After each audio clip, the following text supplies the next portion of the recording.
You say you just want to be happy, but be honest, do you even know what that means anymore? Maybe you've done everything right. You chased the dream, earned the degree, got the job, bought the things, followed the rules. And yet, something feels off.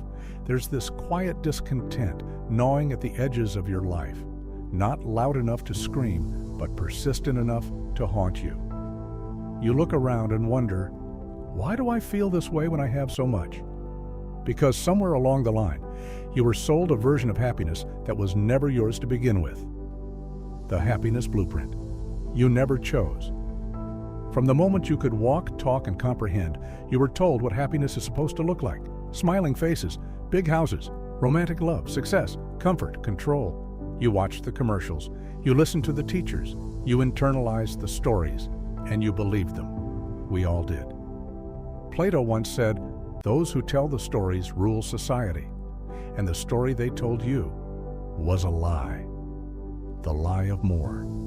They told you that happiness was something to be earned, that it lived at the end of effort, after the next goal, beyond the next achievement. And so you became a chaser, chasing validation, chasing approval, chasing milestones. But the more you chased, the emptier it felt, because every finish line moved further away the moment you crossed it. And the joy? It was always temporary, always fragile. Psychologists call this the hedonic treadmill, the tendency to return to a baseline level of happiness despite gains or losses. So you keep running, faster, harder, thinking maybe this time it will finally be enough. But deep down, you already know it never is. A story of almost everything. There was a woman who had everything society promised would make her happy. She was beautiful, educated, married, wealthy, respected. From the outside, she was thriving. But each morning, she'd sit on the edge of her bed and feel nothing. Not despair, not grief, just nothing. A hollow ache she couldn't explain. She tried therapy, journaling, vacations, shopping, spirituality. Still, the emptiness remained. Until one day she realized she had built a life that looked good, but felt completely foreign, because none of it was truly hers. Nietzsche and the invention of meaning. Friedrich Nietzsche famously said, "He who has a why to live can bear almost any how." But most people never find their why. They borrow one, inherit one, imitate one, and then wonder why life feels so dull. Happiness isn't the absence of pain, it's the presence of meaning. But meaning isn't given to you, it's created through choice, through suffering, through conscious rebellion against the expectations of others. Nietzsche didn't believe in blind optimism. He believed in becoming. And to become who you are, you must let go of who the world told you to be. The real reason you're unhappy. You're not unhappy because your life is hard. You're unhappy because it feels pointless. You go through the motions, smile when you're supposed to, nod, agree, follow the script. But inside, you're screaming for realness, for depth, for aliveness. Modern happiness culture says, just think positive, be grateful, manifest good vibes. But Plato warned us of this trap. In the Republic, he described people living in a cave, mistaking shadows for reality. That's us.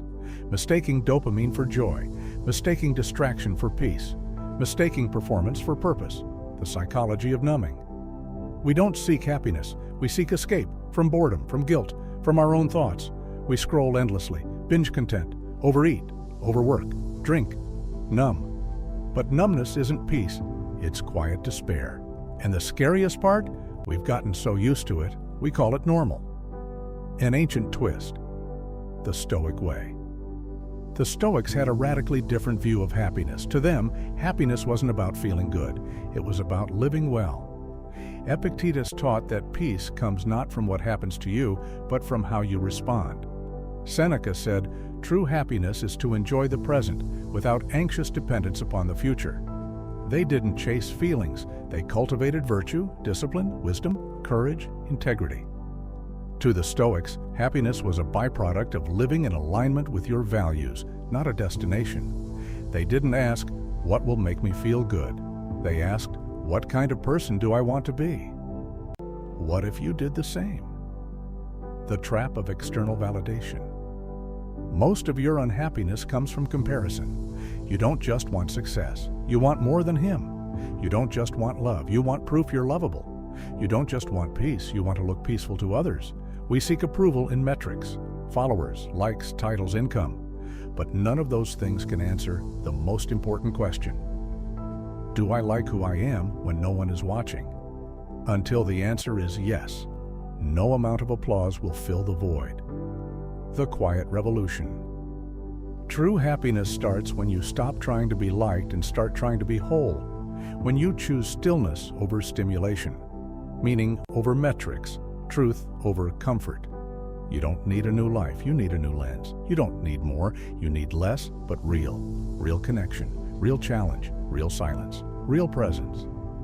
Bonhoeffer once said, being a Christian is less about cautiously avoiding sin than about courageously and actively doing God's will. In other words, happiness isn't about avoiding pain. It's about doing what's true, even when it's uncomfortable, especially then.